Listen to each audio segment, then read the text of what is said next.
Welcome to agriculture पीडिया। नमस्कार दोस्तों, आज जिस टॉपिक पे मैं बात करने वाली हूँ वो बहुत ही इम्पॉर्टेंट टॉपिक है। जितने भी बच्चे एग्रीकल्चर में आना चाहते हैं उनके लिए हर लेवल पे इम्पॉर्टेंट है ये टॉपिक।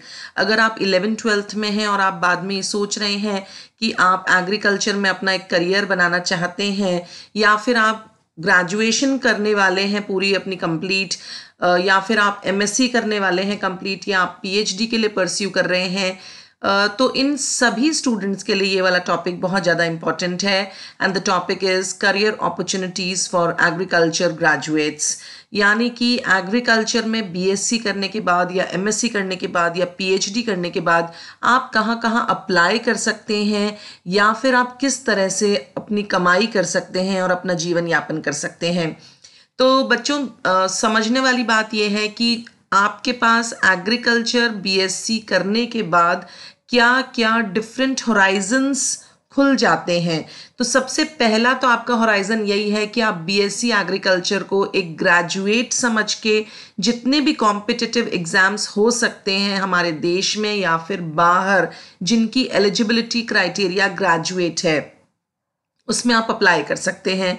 जैसे कि आप यूपीएससी का पेपर दे सकते हैं, या फिर अपने स्टेट का पीसीएस दे सकते हैं, या फिर और जितनी भी एसएससी का एग्ज़ाम दे सकते हैं, या आप कहीं पे एज अ ग्रेजुएट आप अप्लाई करके बैंकिंग सेक्टर में या फिर कहीं मैनेजरियल पोस्ट के लिए आप अप्लाई कर सकते हैं। तो आज मैं ये सारी की सारी जॉब अपॉर्चुनिटीज़ आपके साथ डिस्कस करूंगी एक एक करके, क्योंकि अभी जैसे मैंने आपको बात बताई कि आप एज अ ग्रेजुएट अपने आप को मान करके आप अप्लाई कर सकते हैं। सिमिलरली आप हायर एजुकेशन में जा सकते हैं। अब हायर एजुकेशन में कौन कौन से सब्जेक्ट्स हैं, कौन कौन से होराइजन्स हैं जिसको आप एक्सप्लोर कर सकते हैं, वो मैं आपको बताऊंगी। और या फिर आप जैसे हमारे प्राइम मिनिस्टर का एक विजन है हमारे देश को आत्मनिर्भर बनाने के लिए, तो वो ये आह्वान करते हैं कि आप एंटरप्रेन्योरशिप के लिए जाइए, या फिर आप स्टार्टअप्स अपने खोल लीजिए ताकि आप और लोगों को भी रोज़गार दे सकें। तो वो भी एक बहुत अच्छा करियर ऑप्शन होता है। नाउ इट टोटली डिपेंड्स कि आपकी पारिवारिक स्थिति क्या है, आप कितनी जल्दी कमाना चाहते हैं, कितना कमाना चाहते हैं, आप अपनी पढ़ाई को कितना वक्त दे सकते हैं। या फिर देखिए, जो हमारे कॉम्पिटिटिव एग्ज़ाम्स होते हैं उसमें एक अनिश्चितता भी होती है, होगा नहीं होगा पता नहीं, कब रिजल्ट आएगा। क्योंकि इंडिया में अगर कोई कॉम्पिटिटिव एग्ज़ाम अगर आप देते हैं तो उसका रिजल्ट आने में, उसकी भर्ती होने में 1 साल के लगभग लग जाता है। तो डिपेंडिंग कि आपकी खुद की क्या पोजीशन है, आप खुद क्या चाहते हैं, आप अपना डिसाइड कर सकते हैं कि आपको आगे क्या करना है। तो सबसे पहले मैं शुरुआत करूंगी अपने इस वीडियो की और टॉपिक लूंगी मैं अपॉर्चुनिटीज़ एज स्टार्टअप्स। तो हमारे देश में, जैसे मैंने अभी आपको बताया कि हम सभी चाहते हैं आत्मनिर्भर होना। तो अगर हमारा अपना स्टार्टअप होता है, हम खुद एंटरप्रेन्योर होते हैं, तो अपनी मर्जी के मालिक होते हैं, प्लस हम अपने देश को कुछ ना कुछ वापस देने की कोशिश करते हैं। क्योंकि जितनी अपॉर्चुनिटीज़ अब आप स्टार्टअप के माध्यम से क्रिएट करेंगे, वो और कहीं ना कहीं हमारे दूसरे देशवासियों को भी जॉब्स प्रोवाइड करेगा। तो स्टार्टअप्स में सबसे पहला है फार्मर प्रोड्यूसर ऑर्गेनाइजेशन। ये small farmers agri business consortium के तहत हम इसको पढ़ते भी हैं। और अगर आपने बीएससी एग्रीकल्चर किया है तो आपके बहुत सारे ऐसे सब्जेक्ट्स होते हैं फर्स्ट ईयर, सेकेंड ईयर और थर्ड ईयर में, जिसमें आप जो एग्री बिजनेस है या फिर एंटरप्रेन्योरल सेटअप है या फिर एग्रीकल्चरल इकोनॉमिक्स है, सभी में कहीं ना कहीं ये टॉपिक टच करता हुआ होता है। और अगर आप और इसकी जानकारी चाहते हैं तो बहुत सारे प्लेटफॉर्म्स ऐसे हैं जो कि आपको इस पे सर्टिफिकेट कोर्सेज देते हैं कि किस तरह से आप फार्मर प्रोड्यूसर ऑर्गेनाइजेशन को बना सकते हैं और उसको रन कर सकते हैं। ये बेसिकली फार्मर्स ही इसके अंदर ओनर्स होते हैं, वही आपस में कंट्रीब्यूट करते हैं और वही अपनी एक ऑर्गेनाइजेशन रन करते हैं। इसके बाद अगर आपको कंप्यूटर्स में इंटरेस्ट है या फिर आईटी सेक्टर में इंटरेस्ट है, जैसा कि आजकल के सभी बच्चों को होता है, तो आप लोग अपना कोई एग्री ऐप बना सकते हैं। यानी आप कोई भी ऐसा ऐप बनाइए जो कि एग्रीकल्चर से रिलेटेड कोई काम करता हो, या तो वो डिलीवरी बेस्ड हो, या फिर वो रिटेलर्स के साथ बीच में ट्रेडिंग की हेल्प करता हो, या फिर वो कुछ प्रोडक्शन के किसी इंटरवेंशन से रिलेटेड हो। वो आप सोच सकते हैं। अगर आपने बीएससी एजी किया है तो आपको बहुत सारी जो कंडीशंस होती हैं, कहाँ पे हमें ऐप्स की ज़रूरत होती है, वो सब पढ़ाया जाता है। देखिए, आपको सेकेंड ईयर और थर्ड ईयर में इलेक्टिव चॉइस दी जाती है आजकल, जब से 5th डीन कमेटी रिपोर्ट आई है, और उसमें बहुत सारे ऐसे सब्जेक्ट्स हैं जैसे हाईटेक हॉर्टिकल्चर है, या फिर bio pesticides and bio fertilisers है, या फिर प्रोटेक्टेड कल्टीवेशन है। इन सब में जो भी लूप होल्स आपको नज़र आते हैं कि अभी ये जानकारी नहीं मिल पाती है हमारे फार्मर्स को, या फिर हमारे प्रोड्यूसर्स को ये प्रॉब्लम होती है क्योंकि बीच में एक लैकुना है, एक गैप है, उस गैप को आप फोकस करके उसके बेसिस पर एक ऐप बना सकते हैं and you can earn a lot of money. इसके अलावा आप ट्रेडिंग की तरह से भी काम कर सकते हैं।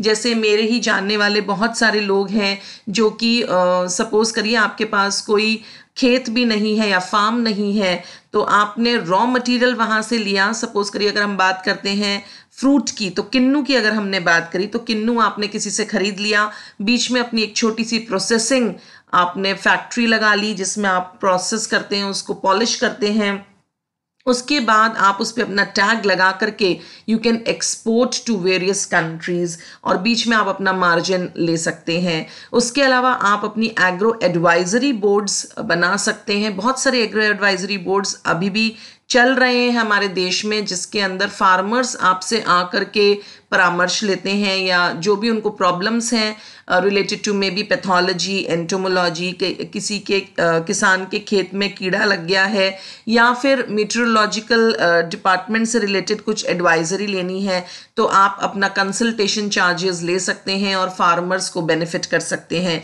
इसके अलावा आप फार्म मैकेनाइजेशन की टेक्निक्स को ले सकते हैं। जैसे मैं बहुत सारे लोगों को जानती हूँ जिन्होंने कंबाइन हार्वेस्टर खरीद रखा है, और फिर वो घंटे के हिसाब से या फिर दिनों के हिसाब से उसको लेंड करते हैं दूसरे फार्मर्स को जो कि उसको अफोर्ड नहीं कर सकते हैं, और अपना मार्जिन घंटों के हिसाब से ले लेते हैं।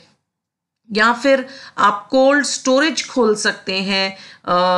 दिल्ली, गाज़ियाबाद, ये जितने मेट्रोपॉलिटन सिटीज़ हैं उसके आसपास के इलाके में बहुत सारे लोगों ने जिनके पास ज़मीनें थी कोल्ड स्टोरेज खोल लिया है। देखिए, बहुत सारे फार्मर्स की प्रॉब्लम होती है कि वो अगर मंडी के आसपास रहते हैं तो उनके पास कोल्ड स्टोरेज की कोई भी फैसिलिटी नहीं होती है। उनको ये समझ में नहीं आता है कि मैं अगर इतना हॉर्टिकल्चरल क्रॉप जो है, जैसे कि शाक भाजी है, उसको अगर मैं हार्वेस्ट कर लेता हूँ और मंडी में अगर एक दिन नहीं बिकती है तो मैं उसको कहाँ पे रखूँगा। तो इस कंडीशन में कोल्ड स्टोरेज बड़े हैंडी सोल्यूशन प्रोवाइड करते हैं, जिसमें आप घंटे के हिसाब से या तो फिर दिनों के हिसाब से कितना अमाउंट सामने वाले ने आपके कोल्ड स्टोरेज में रखा है वो उसको फैसिलिटी दे सकते हैं और आप उसको चार्ज कर सकते हैं। सिमिलरली गवर्नमेंट ने भी अब बहुत ज़्यादा सपोर्ट दे रखा है फार्मर्स को स्टार्टअप प्रोग्राम्स के लिए और स्किल डेवलपमेंट के लिए। तो आपको मुद्रा बैंक से लोन मिल सकता है, बहुत सारी स्कीम्स चलती हैं, और एक बहुत अच्छी स्कीम गवर्नमेंट ने चला रखी है। बहुत सारे इंस्टीट्यूशंस में चलती है ये स्कीम्स, जितने भी आईसीआर के इंस्टीट्यूशंस हैं या फिर सीएसआईआर के इंस्टीट्यूशंस हैं, जैसे कि आईआरआई है या नार्म या फिर एनडीआरआई करनाल या मैनेज, या बहुत सारे आईसीआर इंस्टीट्यूशंस में हम उनको कहते हैं इंक्यूबेशन सेंटर्स। तो इंक्यूबेशन सेंटर क्या होता है, दिल प्रोवाइड यू अ स्पेस, और वो उसका बहुत ही मिनिमम चार्ज लेते हैं और आपसे कहते हैं आप अपने इनोवेटिव आइडियाज़ लेकर के आइए और हम आपको सारी फैसिलिटी दे रहे हैं, मैन पावर भी देते हैं वो लोग, और थोड़ा सा हिस्सा आपके स्टार्टअप का वो लोग लेते हैं। यानी आपको वो एक पुश दे देते हैं, या जो शुरुआती दौर में आपको एक सपोर्ट की ज़रूरत होती है वो ये इंक्यूबेशन सेंटर्स देते हैं, and then you can flourish on your own on the later course of your life. तो ये तो बात हुई हमारे स्टार्टअप्स की। अब मैं आपको बताना चाहती हूँ कि बहुत सारे ऐसे स्टार्टअप्स हैं जो हमारे देश में चल रहे हैं, और मैं चुनिंदा 8 से 10 स्टार्टअप्स की बात करूँगी ताकि आप लोगों को एक आत्मविश्वास जागे कि आप लोग भी अपना स्टार्टअप शुरू कर सकते हैं। तो पहला है निंजा कार्ट, और ये जो स्टार्टअप है ये शुरू हुआ था to solve the fresh agricultural produce supply chain problems, and they may be related to farmers as well as retailers. दूसरा है वे कूल, ये शुरू हुआ था 2015 में, और ये एक प्लेटफॉर्म है जो कि यूज़ करता है टेक्नोलॉजी को to control end to end agriculture supply chain, right from farming inputs to last mile distribution, जिससे कि फार्मर्स को मदद मिल सके, उनको अपना सामान बेचने में इसकी हेल्प मिल जाती है। तीसरा स्टार्टअप है एग्रोस्टार, और ये शुरू हुआ था 2013 में, और ये रियल टाइम एडवाइस देता है एक्सपर्ट्स से फार्मर्स को कि वो अपनी क्रॉप्स को कैसे मैनेज करें और अपनी यील्ड को कैसे बढ़ाएं। चौथा स्टार्टअप है दोस्तों दे हार्ट, और इसकी जो स्थापना है वो हुई थी 2012 में, और ये एक्सेस देते हैं जो हमारे एग्रीकल्चरल इनपुट्स होते हैं जैसे कि seeds, fertilisers at very affordable prices, और ये लोग आपको पर्सनलाइज्ड असिस्टेंस भी देते हैं, सॉइल टेस्टिंग में मदद करते हैं, वेदर रिपोर्ट्स देते हैं, माइक्रो फाइनेंस में मदद करते हैं और इंश्योरेंस में भी मदद करते हैं। पांचवा स्टार्टअप है स्टेल एप्स, ये बना था 2011 में, और ये डेयरी फार्मर्स और कोऑपरेटिव्स को मदद करता है to maximise their profits by digitising, और मिल्क प्रोक्योरमेंट में हेल्प करता है और कोल्ड चेन मैनेजमेंट में भी मदद करता है। छठा स्टार्टअप है बीजक, तो बीजक जो है ये ट्रेडर्स और होलसेलर्स को एनेबल करता है कि वो नए सप्लायर्स को डिस्कवर कर सकें, आपस में एक प्लेटफॉर्म देता है मिलाने के लिए, और आपके लेजर्स मेंटेन करने में मदद करता है, आपको पेमेंट्स अगर कहीं करने हैं तो उसमें मदद करता है, और आप अपना बिजनेस जो है वो स्केल अप कर सकते हैं इसकी मदद से। सातवां स्टार्टअप है दोस्तों crop in technology. Crop in technology एक प्लेटफॉर्म है जो कि एनेबल करता है एग्री बिजनेसेस को, जिससे कि वो अपनी एफिशिएंसी, प्रोडक्टिविटी और सस्टेनेबिलिटी को इंक्रीज कर सकें। ये भी आपको एक प्लेटफॉर्म देता है जिसमें ये रियल टाइम वेदर अपडेट्स देता है, या फिर ability to manage farm activities, जैसे कि फार्मिंग इंटरवेंशंस है, कब आपको इरिगेट करना है, कब आपको पेस्टिसाइड्स का स्प्रे करना है, प्रिडिक्ट करता है क्रॉप यील्ड्स को, जिससे कि आप मैक्सिमाइज कर सकें अपनी यील्ड और रिस्क को मिनिमाइज कर सकें। आठवां स्टार्टअप है दोस्तों EM3 एग्री सर्विसेज। ये एक ऐसा प्लेटफॉर्म है जो कि छोटे फार्मर्स जो होते हैं, स्मॉल फार्मर्स होते हैं, जो कि अफोर्ड नहीं कर सकते हैं एक्सपेंसिव फार्मिंग टेक्नोलॉजी, उनको ये रेंट करता है स्पेशलाइजेशन मशीन्स, जिससे कि इनकी प्रोडक्टिविटी इंक्रीज हो सके। जैसा मैंने आपको शुरुआती दौर में अपने वीडियो में बताया था कि मैं बहुत सारे ऐसे लोगों को जानती हूं जो कि मशीन्स को खरीद लेते हैं और फिर उसको रेंट आउट करते हैं और अच्छा खासा मुनाफा कमा लेते हैं। आठवां स्टार्टअप है दोस्तों इंटेलो लैब्स। ये जो स्टार्टअप है दिस वाज फाउंडेड इन 2016, और ये टेक्नोलॉजीज को यूज़ करता है जैसे कि computer vision and deep learning, जिससे कि फार्मर्स की मदद की जा सके और क्वालिटी ऑफ फ्रूट्स और वेजिटेबल्स को एसेस किया जा सके। दोस्तों बहुत सारे ऐसे ऐप्स आ गए हैं, टेक्नोलॉजीज आ गई हैं जिसमें आप जो भी आपके डिजिटलाइजेशन हुआ है, जितना भी टेक्निक्स का, टेक्नोलॉजी का, तो आप उसकी मदद लेकर के अपनी राइपनिंग स्टेज पता कर सकते हैं, या आप पता कर सकते हैं कि कोई रस्ट या स्मट आने तो नहीं वाली है, और आप इस तरीके से अपनी यील्ड को मैक्सिमाइज कर सकते हैं और रिस्क को मिनिमाइज कर सकते हैं। दोस्तों 10th स्टार्टअप जो है वो है आई बोनो, and this was founded in 2014, और ये एक सीड टू प्लेट कंसेप्ट है जिसमें ये फार्मर्स को हेल्प करते हैं जिससे कि वो अपनी क्रॉप यील्ड को इंक्रीज कर सकें और बेच सकें रिटेलर्स को। तो दोस्तों ये तो बात हुई बहुत सारे स्टार्टअप्स की। अब मैं बात करूंगी एक दूसरे ही होराइजन की, और वो होराइजन है opportunities in civil society organisations.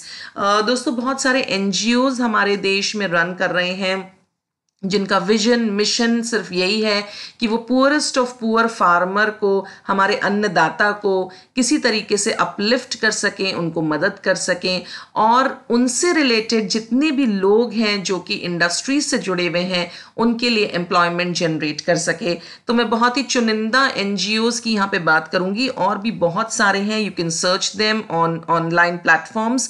तो पहला जो ऑर्गेनाइजेशन है दैट इज बेफ डेवलपमेंट रिसर्च फाउंडेशन, और इसका पूरा नाम है भारतीय एग्रो इंडस्ट्रीज फाउंडेशन, और ये काम करता है animal husbandry, sustainable agriculture, horticulture, water resources management और बहुत सारे रूरल नॉन फार्मिंग एक्टिविटीज़ के संदर्भ में, और ये मदद करता है कि ये एम्प्लॉयमेंट को जनरेट कर सके specifically for landless families and Indian tribal communities. देखिए दोस्तों, जब तक गरीब से गरीब और नीचे से नीचे तबके का उद्धार नहीं होगा तब तक हम नहीं सोच सकते हैं कि हमारा देश जो है वो आगे बढ़ पाएगा। तो ऐसा ही कुछ विजन प्रदान का भी है, जो कि एक एनजीओ है और इसका पूरा नाम है professional assistance for development action.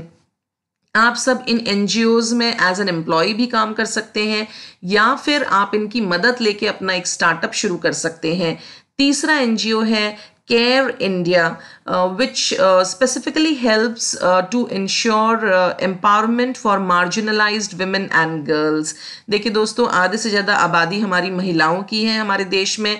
अगर हम उनको अपलिफ्ट नहीं करेंगे तो हमारे जो परिवार हैं वो अपलिफ्ट नहीं हो पाएंगे, एंड अल्टीमेटली हमारा देश आगे नहीं बढ़ पाएगा।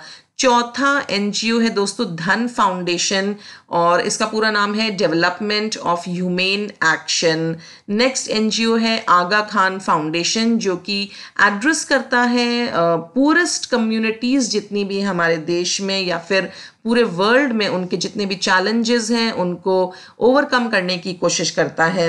नेक्स्ट एनजीओ है इफ्को फाउंडेशन, ये बहुत ही फेमस फाउंडेशन है, ज़्यादातर जो भी एग्रीकल्चर की फील्ड में है वो इसको जानता है, और इसका पूरा नाम है Indian farmers fertiliser cooperative limited.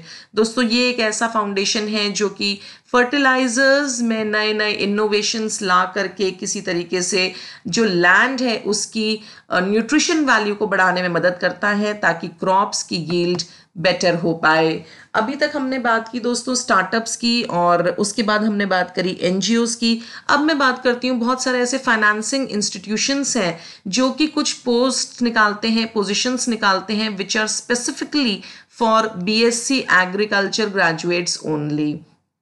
तो बहुत सारे जितने भी नेशनलाइज्ड बैंक्स हैं आपके, अभी तो मर्जर हो गया है बहुत सारे बैंक्स का, बट बेसिकली जितने भी नेशनलाइज्ड बैंक्स हैं सभी में एक एग्रीकल्चरल ऑफिसर की पोस्ट होती है, and it is contemporary to probationary officer.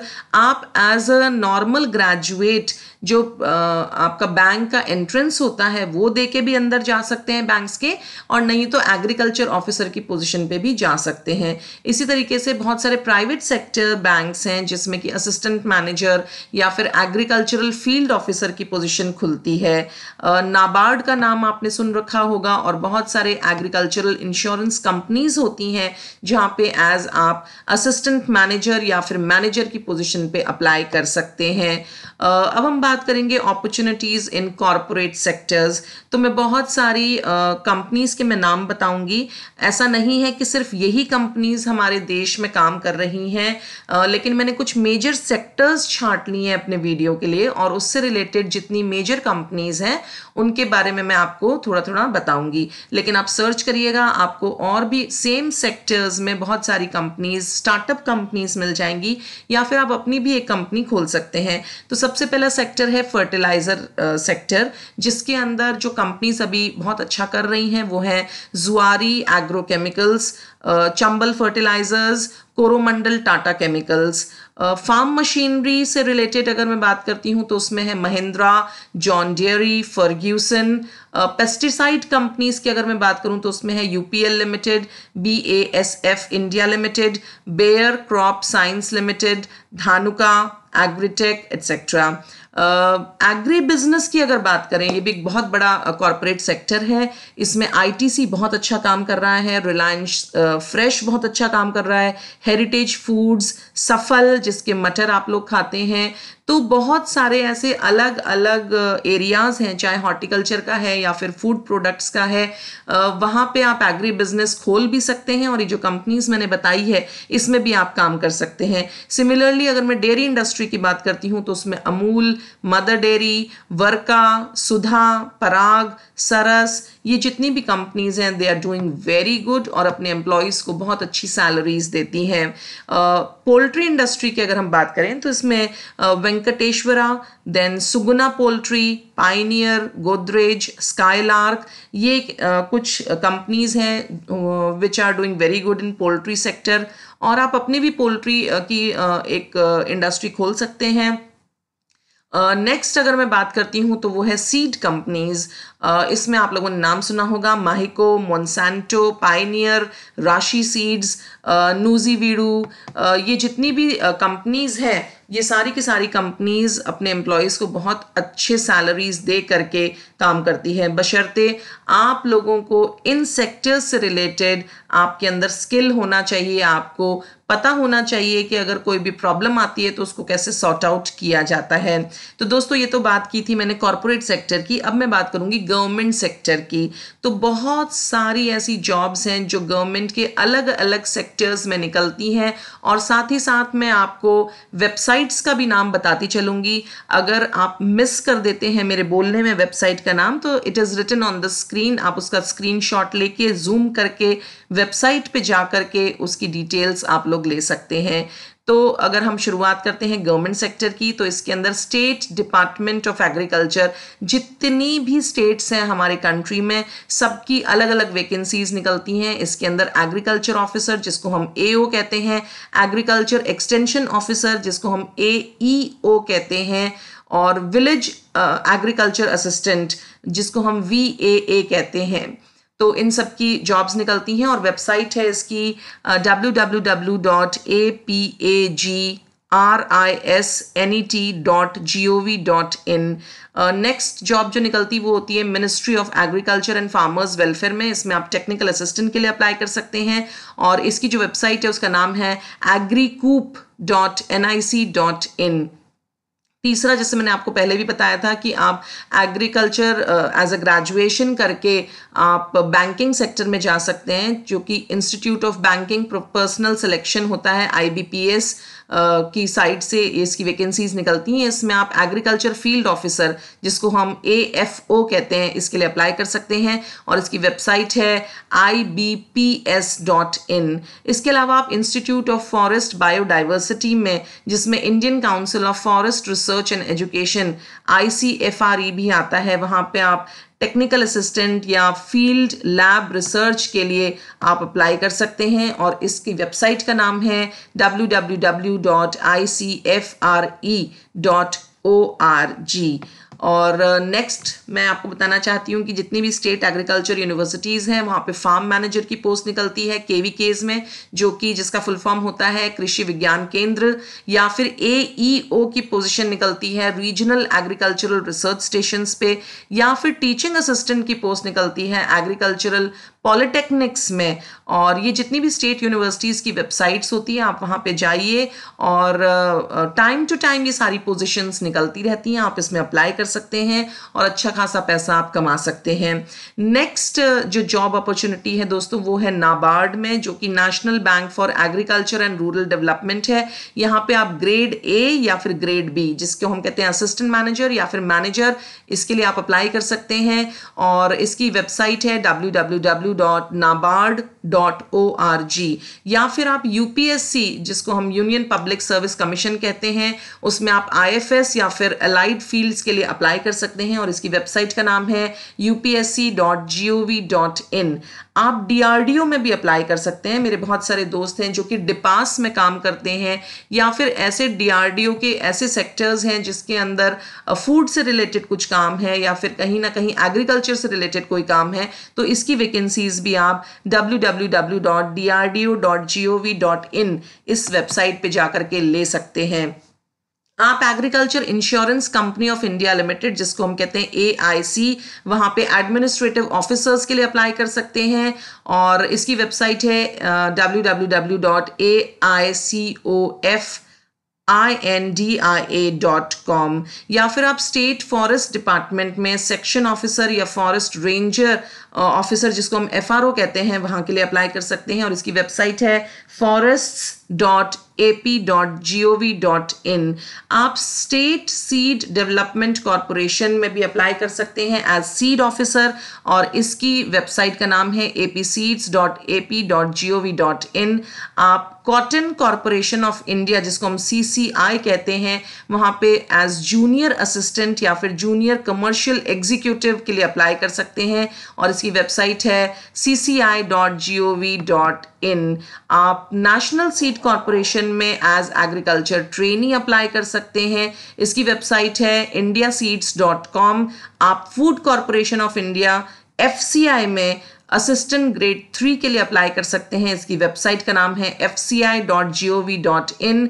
आप सेंट्रल वेयरहाउस कॉरपोरेशन, जिसको हम CWC कहते हैं, वहाँ पे जूनियर टेक्निकल असिस्टेंट JTA या फिर जूनियर सुपरिटेंडेंट के लिए अप्लाई कर सकते हैं, और इसकी वेबसाइट है cewacor.nic.in। आप स्टेट मार्केटिंग फेडरेशन, जिसको हम मार्कफेड कहते हैं, वहाँ पे आप मार्केटिंग एग्जीक्यूटिव या फील्ड ऑफिसर या फिर असिस्टेंट मैनेजर के लिए अप्लाई कर सकते हैं, और इसकी वेबसाइट है apmarkfed.in। आप राष्ट्रीय केमिकल्स एंड फर्टिलाइजर्स लिमिटेड, जिसका शॉर्ट फॉर्म है RCFL, वहाँ पे असिस्टेंट ऑफिसर मार्केटिंग के लिए अप्लाई कर सकते हैं, और इसकी वेबसाइट है rcfltd.com। आप cooperative oil seeds growers federation limited, जिसका शॉर्ट फॉर्म है ऑयलफेड, वहाँ पे फील्ड ऑफिसर के लिए अप्लाई कर सकते हैं, और इसकी वेबसाइट है appoilfed.com। आप state agro industries development corporation limited, जिसका शॉर्ट फॉर्म है एग्रोज, वहाँ पे फील्ड ऑफिसर के लिए अप्लाई कर सकते हैं। नेशनल फर्टिलाइजर लिमिटेड में आप मार्केटिंग रिप्रेजेंटेटिव के लिए अप्लाई कर सकते हैं। इंडियन फार्म फर्टिलाइजर्स कोऑपरेटिव, जिसको हम IFCO कहते हैं, वहाँ पे आप एग्रीकल्चर ग्रेजुएट ट्रेनी के तौर पे अप्लाई कर सकते हैं। टोबैको बोर्ड में अप्लाई कर सकते हैं। National agricultural cooperative marketing federation NAFED, इसमें आप अप्लाई कर सकते हैं। आप कृषक भारती कोऑपरेटिव लिमिटेड कृभको, इसमें आप अप्लाई कर सकते हैं। Fertilisers and chemicals Travancore limited में आप अप्लाई कर सकते हैं। Food safety and standards authority of India FSSAI में आप फूड इंस्पेक्टर के तौर पे अप्लाई कर सकते हैं। देन NICL, जिसको हम कहते हैं नेशनल इंश्योरेंस कंपनी लिमिटेड, इसमें भी आप अप्लाई कर सकते हैं। आप कॉफी बोर्ड में अप्लाई कर सकते हैं। Central silk board, national institute of nutrition, Bhabha atomic research centre, directorate of plant protection quarantine and storage, जिसको हम DPPQS कहते हैं, इसमें भी आप अप्लाई कर सकते हैं। तो दोस्तों, मैंने अभी आपको बहुत कुछ चुनिंदा जॉब अपॉर्चुनिटीज़ के बारे में बताया, और उनकी वेबसाइट्स भी मैंने लिख दी हैं, आप स्क्रीनशॉट ले सकते हैं। अब मैं बात करूंगी कि अभी तक हमने बात करी थी कि ग्रेजुएट्स को क्या क्या अपॉर्चुनिटीज़ है। अब मैं बात करूंगी कि मास्टर्स को क्या क्या अपॉर्चुनिटीज़ है। तो मास्टर लेवल आप बहुत अलग अलग सब्जेक्ट्स में कर सकते हैं, जो कि बिल्कुल एक दूसरे से अलग होती हैं, और उनकी जो जॉब अपॉर्चुनिटीज़ होती हैं, they don't compete with each other. जैसे कि आप एनिमल हस्बेंड्री में MSc कर सकते हैं, horticulture, agronomy, plant pathology, entomology, agricultural biochemistry, agricultural biotechnology, soil science, और भी बहुत सारे अलाइड फील्ड्स हैं, उसमें आप अपना मास्टर्स कर सकते हैं। ये जो मास्टर्स है, ये तकरीबन सारे के सारे ICR जो गवर्न करता है उन यूनिवर्सिटीज़ में होती हैं।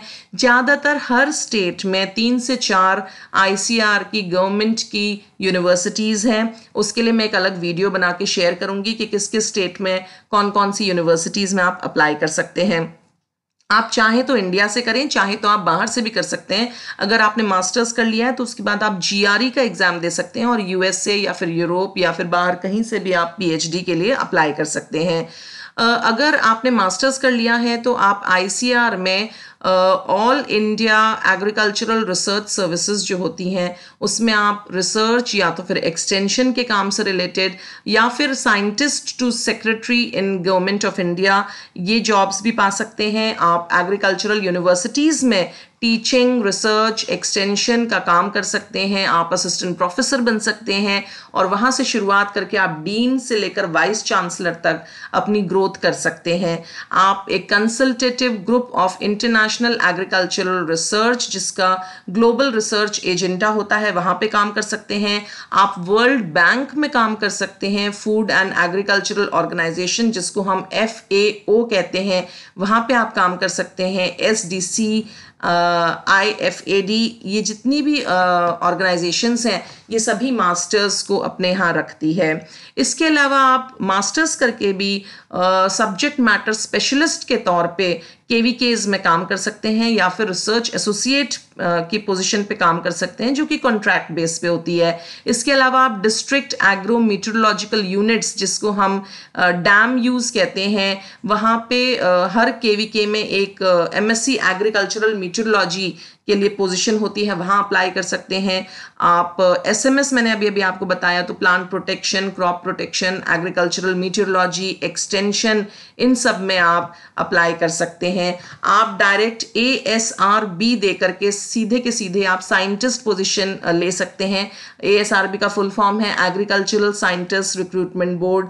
आप स्टेट सीड सर्टिफिकेशन अथॉरिटी जिसको हम SSCA कहते हैं वहाँ पे अप्लाई कर सकते हैं या फिर सीड सर्टिफिकेशन ऑफिसर बन सकते हैं जो कि MSc AG with genetics and plant breeding या एग्रोनॉमी या पैथोलॉजी या सीड टेक्नोलॉजी, ये एलिजिबिलिटी क्राइटेरिया होता है। आप नेशनल सीड कॉरपोरेशन में अप्लाई कर सकते हैं, नेशनल फर्टिलाइजर्स लिमिटेड में आप अप्लाई कर सकते हैं। तो दोस्तों ये अभी एक छोटा सा वीडियो मैंने आपके साथ शेयर किया है जिसके अंदर मैंने आपको इतनी सारी जॉब अपॉर्चुनिटीज़ बताई हैं जो कि आप BSc AG या फिर MSc AG या फिर PhD in any subject of agriculture करके कर सकते हैं। तो आई होप आपको मेरा ये वीडियो पसंद आया होगा। अगर आपको थोड़ा सा भी वीडियो पसंद आया तो प्लीज़ मेरे चैनल को लाइक करिए, इसका नाम है एग्रीकल्चर पीडिया, और ये जो वीडियो है अपने दोस्तों के साथ शेयर करिए ताकि वो लोग भी लाभान्वित हो सकें। धन्यवाद।